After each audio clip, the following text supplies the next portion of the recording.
Broadcasting live from the Business RadioX studios in Atlanta, Georgia, it's time for High Velocity Radio. Lee Cantor here, another episode of High Velocity Radio, and this is going to be a good one. Today we have with us Shlomo Freund with Free Financial Self. Welcome. Great being here. Thank you, Lee. Thank you, Lee, for having me. Well, before we get too far into things, tell us about Free Financial Self. How are you serving folks? So I'm a financial coach, and I help digital nomads to organize their money to reach financial freedom faster. It's basically helping them visioning their life long term and then make sure that they get the goals that they want for themselves. So now, how does this come about for yourself? So I am a digital nomad or remote worker, or each person defines it, individually, by myself. So we're location independent. I've been very passionate about finance and travel and investment for many years. I'm a son of a travel agent, and since a very little age, I'm reading the financial part of the newspaper first. So I became very interested in these.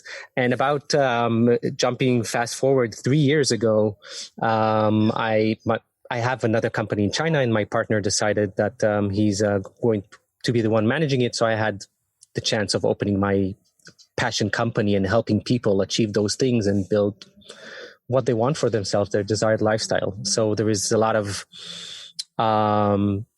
commitment and the sense that that's a good thing for the world. So I want to help more people with this. So now, how much of choosing that lifestyle is kind of a mindset shift to saying, okay, you don't have to land in one place and develop roots and be part of the community, but this kind of travel where you'd like and kind of land wherever you are and build friends and family there, or just follow friends and family wherever they are. Like, how much of it is just kind of a mental shift on the, kind of what society is pushing you towards? So there is some mental shift here. When we started traveling, people said, "Oh, why you're going for so long?" So we kind of in the middle. We do what we call workation. So that's 2-3 months every time we travel, and then we go back to our home base, and then after a few months we do it again. So the first time what we did it was, okay, that's a long time. And now by the 4th or 5th time, they're already asking us, okay, when you're going again, where are you going? Things like that.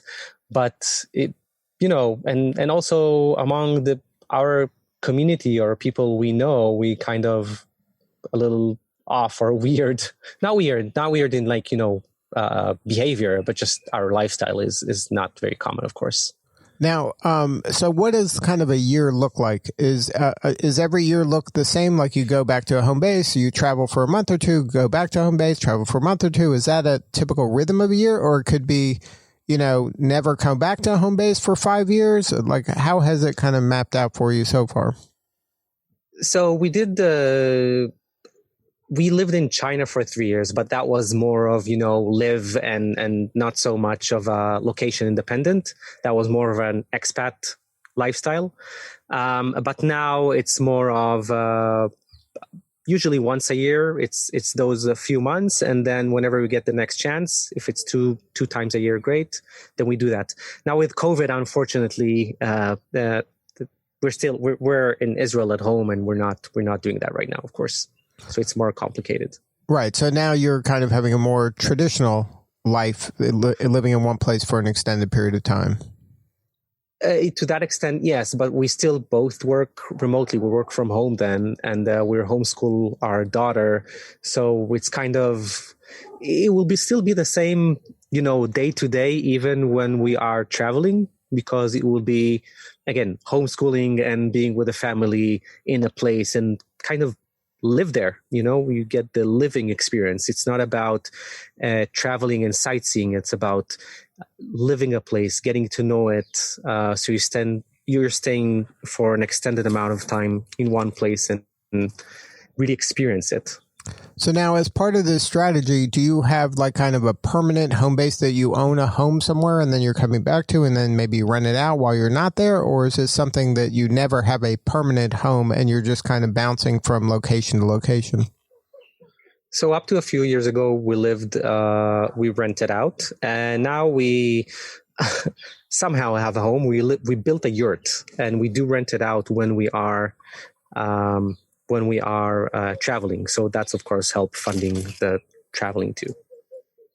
So is that the strategy you recommend, is to have some permanent kind of home base and that is a place where you kind of can come back to? Or is it possible to, if you plan properly, to just build in kind of renting as part of an expense, and that it doesn't matter if you're paying for rent at your home or you're paying for rent at a Airbnb, across the globe?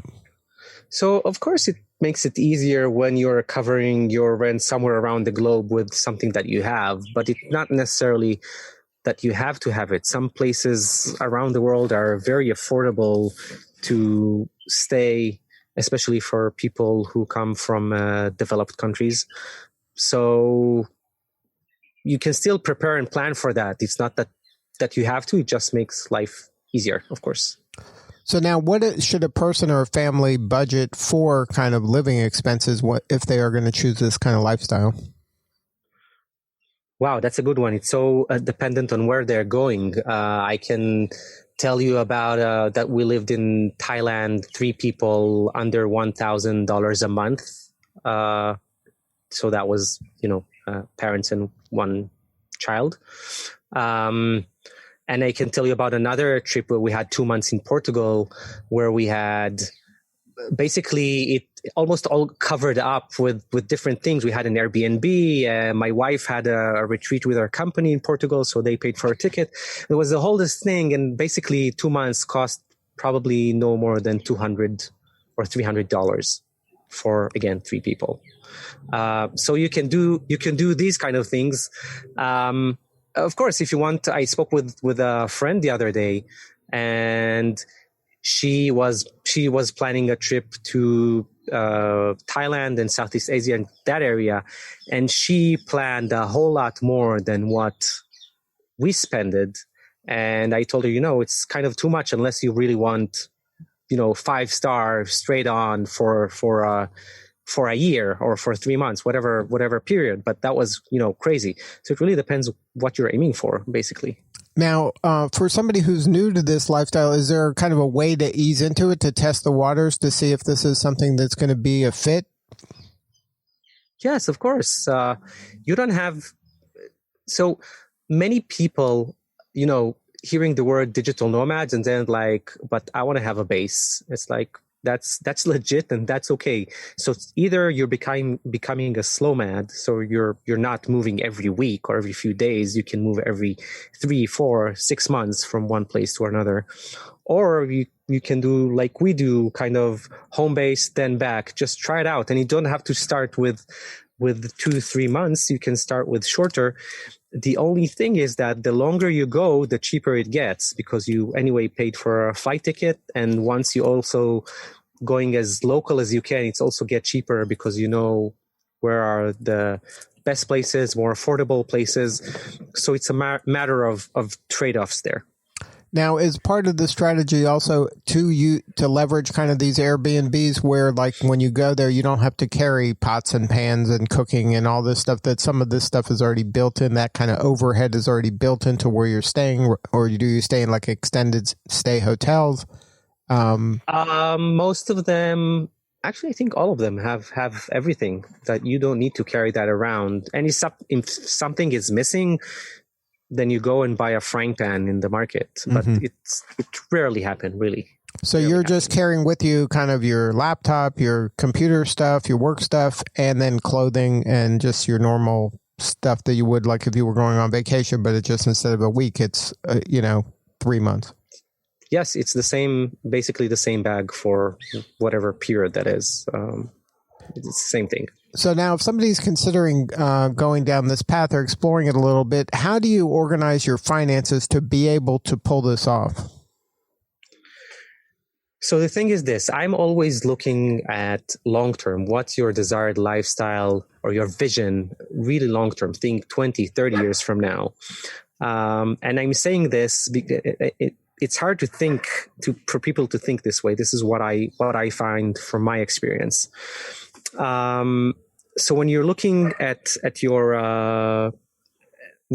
I have a roadmap that I developed where you first look at that vision. So I call it design your future lifestyle.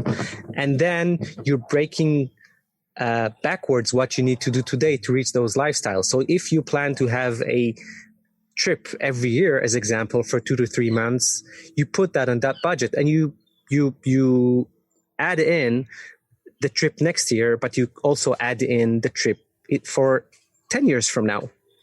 Now, of course, that sounds ridiculous, but it's better to plan for this instead of not planning for this. So you can start to save and invest for that particular goal right away. So if I go back to the roadmap, after you design your vision, I go with clients and people over very basic terms where I help them upgrade their financial knowledge. So, the 20-80 rule, so the 80-20 rule. So you are learning or putting focus on 20% of the knowledge or things that you need to do, and you get 80% of the results. So this would be about your financial knowledge. Then you learn how to control your numbers. So you're basically creating a plan here, right? You want to have all these trips and have this flexible lifestyle. So you need to understand how to do your net worth. You need to understand how to budget, how to manage your cash flow, to categorize it. So I'm going over this. And then eventually you have the plan of execution. You want all these things to happen, right? So you basically know how much money you need to save and invest and in which asset and which kind of investment to reach those goals. So you have everything mapped out. You're feeling very confident. Okay, I can do this. I'll reach this. And you know even when you reach those things. That's the short explanation. So you're not really kind of saying buy stocks or, Bitcoin looks good now. You're not giving them kind of granular investment advice. You're giving them more of a strategy on how to think about their money and how to budget. Yes, because it's so individual that you can't have a cookie cutter one size fits all. You really can't have it. But from my experience, I can say from my experience, this and this assets give these kind of returns. So maybe you should go with this. And then I'm thinking with people or with clients about these kind of things. This is what's happening on my conversations. But I'm not a financial advisor. I'm a financial coach. So I will point them to the right directions. However, I'm all in favor of take responsibility over your life and your money, and you can do it. Okay. It's about empowering people to do it by themselves, and take responsibility over their investments also. Now, it's not that scary once you know the basics. Right. And then what is this a best fit for that worker who doesn't have to, who isn't retired necessarily and is just living off of a pile of money, but it's that person that has a job maybe or works freelance or contract in a way that it doesn't really matter where they live. And in today's world, that's happening more and more often. Absolutely. It fits those people the most. Although people with, and regular office jobs can still do some of that. If they're planning for workations, you don't have to go all in. You can still plan that. This roadmap that I said can work for any lifestyle that you want for yourself. I personally know more about the remote work and digital nomad world, but this can work for everybody. So when did kind of the light bulb go off for you when you were like, you know what, this is something that not only that we're enjoying as a family, but this is something that I want to share with other people? So as I said, I'm being really passionate about these topics long ago. And about 3 years ago, there was a time where I had my company, as I said, a company in China. I was ready to do something new. Okay, what should that be? And that was when we were traveling in Portugal. Yes. And this is when I hired my first VA, and I came up with the concept and started working on this. And that grew since more and more. And I'm very happy for this choice, obviously, because it's something that I really love to do, and helping people with this to design the lifestyle and then make sure, or building that strategy or roadmap for them to reach that. So now, what does the engagement look like with you? Is this kind of a subscription that I'm buying to your service, where I'm kind of tapping into your knowledge base, or is this something that I'm paying for a period of time? I'm buying a book. What am I getting if I plug into the Free Financial Self kind of community?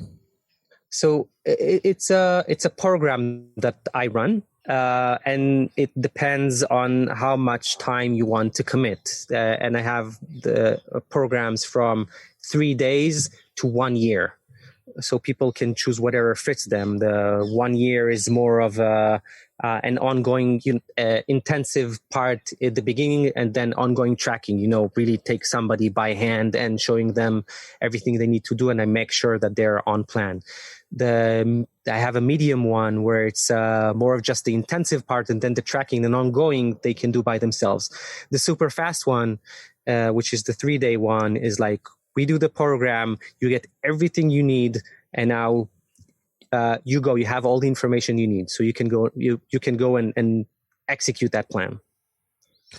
And then for you, what has been kind of the most rewarding part? Do you have a story you can share of somebody who went through the program that is now kind of living the life they dreamed about? You don't have to name their name, but maybe give a kind of the background of the story. Sure. So I had a client. He works in China, and he wants to be location dependent and digital nomad. Now, he's not there yet. However, he did my program about a year ago, and I spoke with him a few weeks ago, and he was clueless about investments and what should he do with his money. He just got a new position, or a raise, and he's like, okay, what's the next thing for my money? How do I make this build the life that I want for myself? And a year and something after the program, he's all on it. He learned about more stock portfolio and real estate investment, and he's investing by himself. And it was so great to see that I was able to empower him to take responsibility and understand about those things, and really move on with his life for whatever he's desired. So that was very satisfying for me. Do you find that after talking with you and maybe exploring these kind of extended visits to around the world, that people kind of come to the conclusion that life isn't about work, life isn't about making money, but life is about kind of finding happiness in this travel, and then people, and kind of getting more plugged into the world rather than just kind of their own short-sightedness? So this, you nailed it. It's all about this. It's about happiness first. And this whole roadmap and plan that I mentioned is not for investing money for making money. It's not for that sake. It's for specific goals that are important for you, so you can make the right decision and have the right priority towards the life that you want for yourself. Essentially, being a happy person, right? That's what we all want. So yes, it's much more important. Now, are you finding when you're talking to people around the world that is becoming more important to folks, especially young people, that is what they're looking for? They're not so much looking for that kind of accumulation of wealth, but they're trying to accumulate experiences more nowadays? Definitely. That's the way it works. And, with all the companies that we have around us, like Uber and Airbnbs, you basically need to own less and less with these things, because you can just rent or hire whatever the service that you need, or whatever you need. So yeah, we're definitely moving to that direction. So now, if you were to put together a toolkit for these folks that want to live this kind of lifestyle, We've talked about Airbnb and maybe there's competitors for there. You've mentioned virtual assistants. What are some of the kind of tools and resources that the folks that want to go down this path what are kind of must-haves and what are nice-to-haves? So I'd say the first thing is going over your vision and really understand where you want to go. Once you know where you want to go, you can start using finances in your favor, because things like compound interest for many, many years will be worth a lot of money along the road. So the sooner you start, the better. So, but that's only happens with time. So I'd say it's not a tool, but it's a tip. The sooner you start, the better, because that will be much, much easier for you later on. And don't now the problem is that it's never really urgent, that we don't like to deal with our money. Like we postpone it. It's like, okay, it can wait for tomorrow, but then you're losing on your time, and that can make a big difference. So it's really, really important. Think long-term, plan, and use time at your favor. So that's the biggest thing, is take advantage of compounding.